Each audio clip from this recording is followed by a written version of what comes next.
It's time to get into week 6, a big week. Vikings are on a bye week, so one bar, you get to at least sit out the prediction of your team, but you're going to make some predictions for some of these other teams. First game on the docket, we got Packers versus Bengals. Joe Flacco gets to face the Packers for the second time in 4 weeks. You got to love this one. 4:25 time slot. One bar, we're actually going to start with you on this one. Who do you have winning this game, Packers or Bengals, and what's the score prediction? Man, the last 2 Packer games, I predicted the Packers to win handedly, and they made me look like fools. So don't get me wrong, the Packers are going to win this game, but I'm going to tread lightly here. Do it. Bengals are so bad. I mean, it would be funny. Yeah, Joe Flacco beats him twice. I'll laugh my ass. I'll just come on next week, and it would be very fun. It would be hilarious. But there's no way. The Bengals are just a mess right now. It is very gross. They've given up 27 plus points 3 weeks in a row. I'm going to say 21-17 Packers. Deep down, I know it should and probably will be a lot bigger victory for the Packers. But like I said, they've burned me 2 weeks in a row. So Packers 21-17. All right. Claus, what about you? Who do you have winning this one, Packers or Bengals? I'll do it. The Bengals are going to win.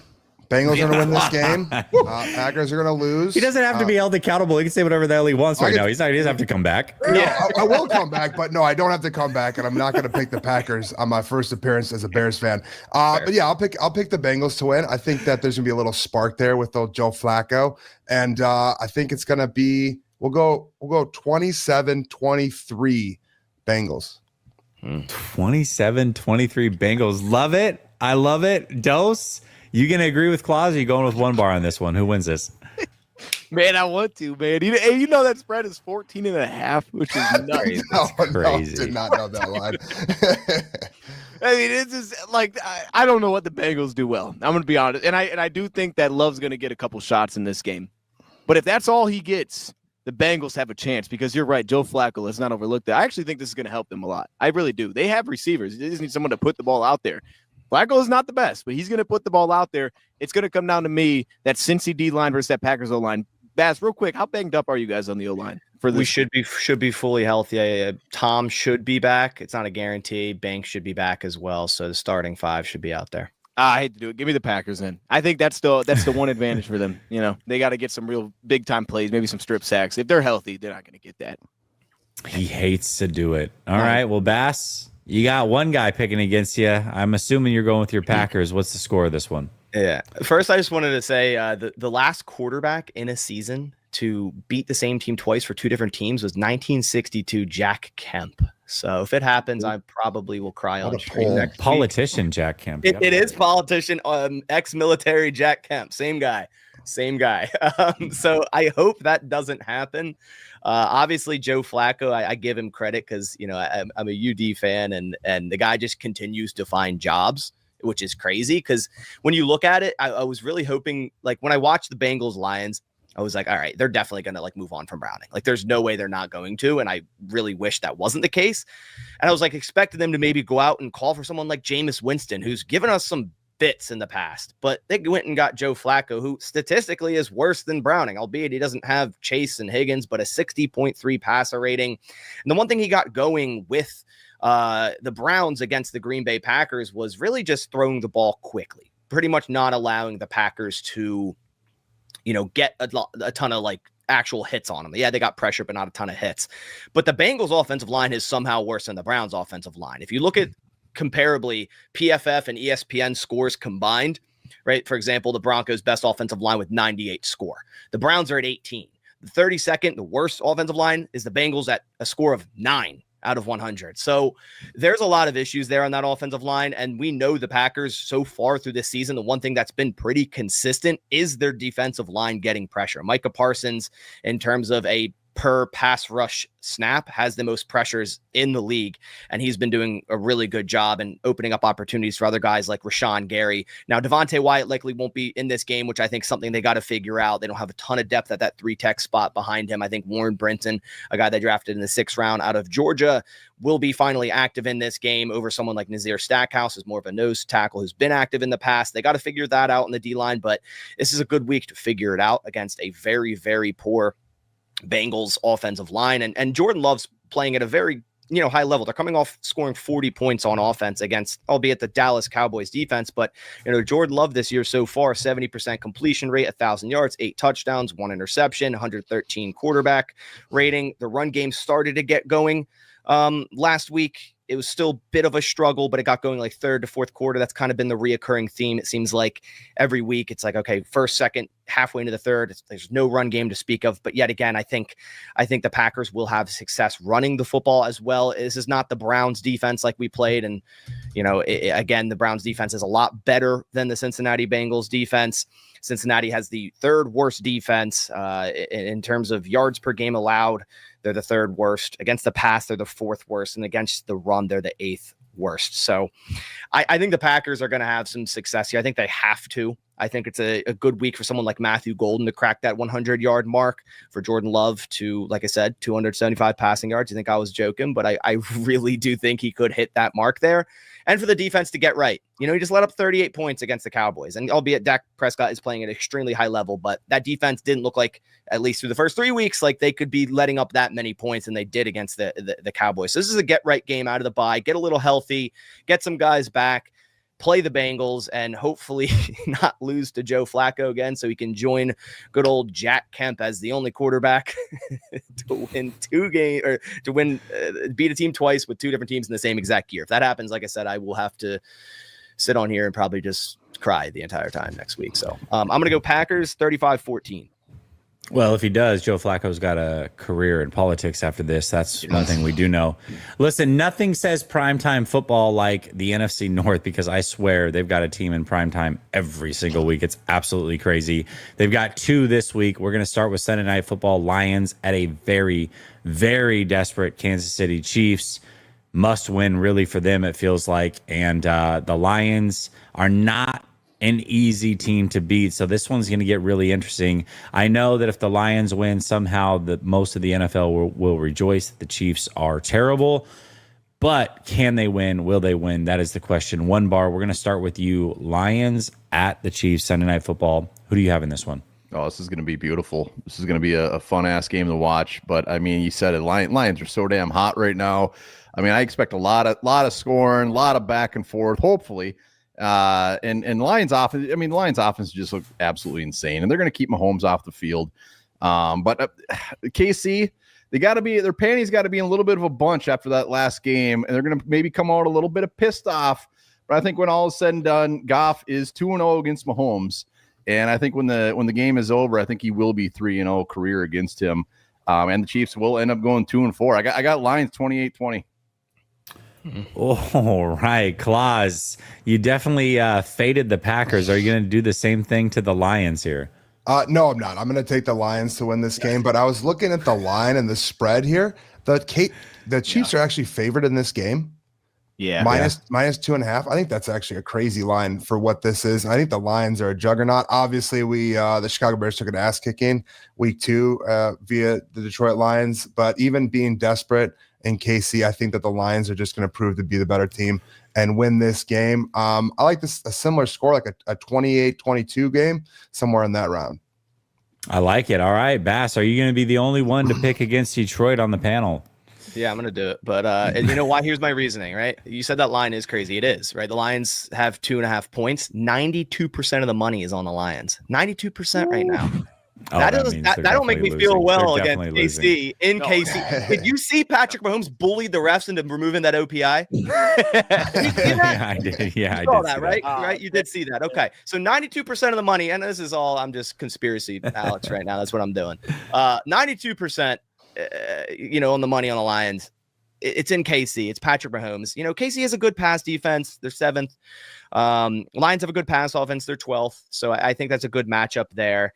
I still think Detroit's going to have a lot of success running the football here, but overall, I don't know the Chiefs. Like, the Chiefs aren't a 2-3 football team. I really don't think so.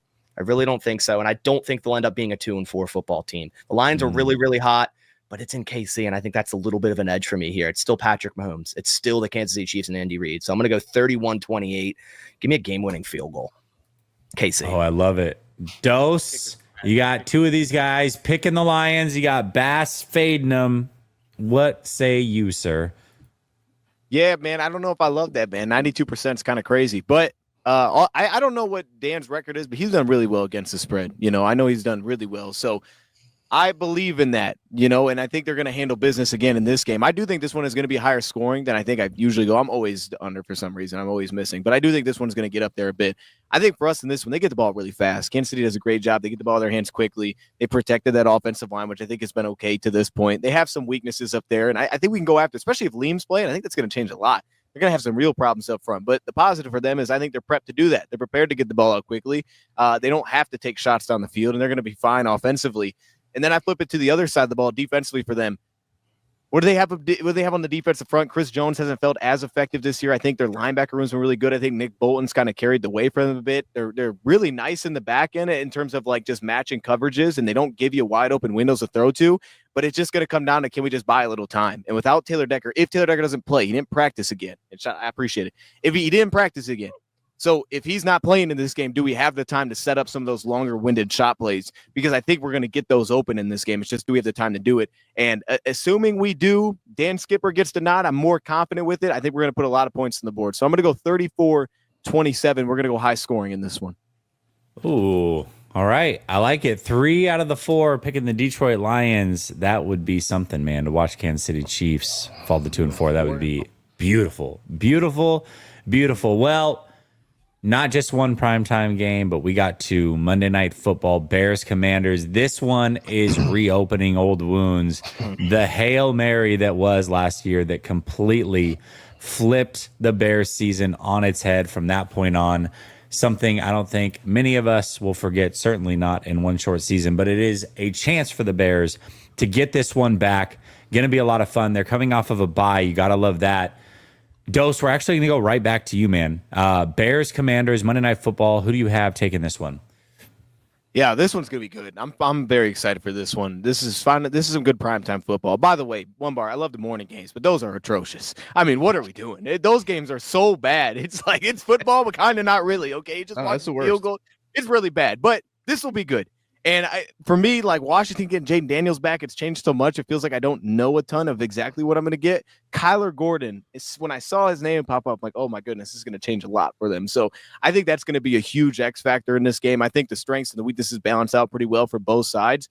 I think Chicago is going to handle business, though. I think they're going to win this one. I see this one being pretty high scoring as well this week. Washington's done a pretty good job defensively. But I just love the matchups at receiver versus their defensive backs. That's where I think they win on that. I think they're going to have one-on-one wins. It's just, can that front hold up a bit? I think they can. I don't think it's that dominant up front for Washington. And then on the flip side, I think Jaden's going to do a lot extra, like off script. But ultimately, I think we're going to get a lot of points both sides. I'm going to go like 30-27. Give me Chicago. 30-27 Chicago. Claus likes that one, man. He is absolutely all over it. One bar. What do you think of this one? Bears, Commanders, Monday Night Football. I'll tell you what, man. As a Vikings fan, you get to sit back on a bye week, watch your division play in 2 primetime games. You got to enjoy this one, man. You just sit back and chill and root against them. Bears, Commanders, who do you have going in this one? Yeah, no stress. I can't wait. I mean, Tyreek Stevenson. I mean, this is a revenge game, baby. This is one of the worst plays I've ever seen a football player make it in my entire life. And this is his moment to come out and, you know what, shut him down. But I think he's doing the opposite. I think the dude's getting exploited again. The Bears are horrible against the run. The Redskins are running the hell out of the ball. I think this is a bad matchup when it comes to that. I will say this. If the Bears end up winning this game and win 3 in a row against Washington, I'm going to start being like, open my eyes a little bit to the Bears. I mean, I've been saying this for the last couple of weeks. We're like, all right, they've won 2 in a row. They had the bye week. Like, if the Bears won, I wouldn't be like, oh my God, I can't believe it just happened. But I am going to pick Washington. I just think that run game is going to be a little tough for the Bears to handle because they haven't done it all year. I got 21-13. Commanders get the dub. Man, and it's in Washington, I believe. So what? I think it was there last year as well. So this is talk about going back to the scene of the crime in short order. This is certainly that. Bass, who do you have winning this one, Bears or Commanders on Monday Night Football? Well, Claus, I'm going to return the favor here, even though I already had it written down. I mean, I would have changed it if I had Bears. I definitely would have changed it just because of that. But got to give the hate back too as well. But Washington's coming off a huge win against the Chargers. Getting Jane Daniels back's big for them. A healthy Jane Daniels, so it seems. But the Bears are playing really well as well. It seems like they're getting that energy through Ben Johnson. It just seems like everything's starting to kind of click in that way. Now, Washington is a bottom half pass defense. So I think Caleb and Adunze, DJ Moore, all these guys are going to find success. But, One Bar said it best. I think the run defense, the Bears are the second worst run defense in the league right now. And Krosky Merritt's averaging 6.6 yards per carry. And I think the Commanders are finally realizing, just give this guy the ball. He's our running back, give him the ball. And I think they're going to control the clock, and they're going to control, just dictate the game a little bit there. So, with both Krosky Merritt and Jaden Daniels being able to run the football, it's at home. I think it's going to be a close one, though. Just like One Bar said, I wouldn't be surprised. I wouldn't be shocked. Oh my gosh, the Bears just beat the Commanders or anything. I think it'd be a close one, but I got Washington 31-27. Well, you got love from the Lions fan, but you gave him love back, so that makes sense. Claus, what are your thoughts on this one, man? This is, I know that this one really stung last year, but you get a chance at revenge. You're coming off the bye week. I do like teams coming off of a bye for sure. We'll see if it serves the Chicago Bears well, but Monday Night Football in Washington versus the Commanders. How do you see this one going down, brother? Give me a breakdown. Well, the one thing I think that is really interesting is we haven't seen Ben Johnson off the bye yet. We've seen before the Bears have recently been really bad off of the bye, so I'm hoping that this is a change of pace and that they're going to actually perform a lot better. But I feel like this one's personal. It's personal to Bears fans for sure, because for the entire year, that last year and the beginning of this season already, it's been Caleb versus Jaden. And then the Hail Mary last year, where the Bears really dominated that game the entire time last year. People forget that. That Hail Mary made people not realize that Caleb Williams drove down the field and scored a touchdown when it mattered the most to actually be able to win that game or have put them in the position to win that game. So I believe the Bears are going to come out and take it personally. Right now, the team is downplaying it. It's last year. It's not important, but it has to be important. You got to think a guy like Caleb Williams, who should have a pretty large ego in the sense of how good he can be at quarterback, is going to look at this game as something that he needs to really focus on and be able to get out there and perform at his best. I think Ben Johnson is going to start to learn how to use those weapons a lot better in Luther Burton III, and hopefully we get Colston, Loveland back healthy, but the defense is going to be improved. TJ Edwards, the middle linebacker, is going to be back. Kyler Gordon is back. It's not the same team we've seen the last couple weeks, so I think this will be the best version of the Bears so far this season. Give me the Bears in a shootout. 37-34, Chicago Bears win on Monday Night Football against the Washington Commanders. Roundtable Sports Network is your one-stop shop for all things NFL, with daily live shows covering all 8 divisions in the league, hosted by the best content creators on the web, all on one network.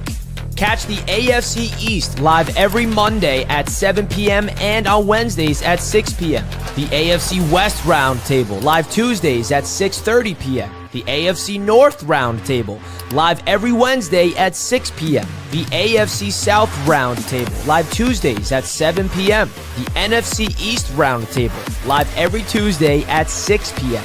The NFC West Roundtable live at 9 p.m. on Tuesday nights. The NFC North Roundtable is at 6 p.m. on Wednesdays, and the NFC South Roundtable is live Tuesdays at 8 p.m. EST. And of course, Fourth and Forever, the flagship show of Roundtable Sports Network, covering all things NFL at 1 p.m. Eastern Standard Time on the Roundtable Sports YouTube channel. Real coverage, real fans.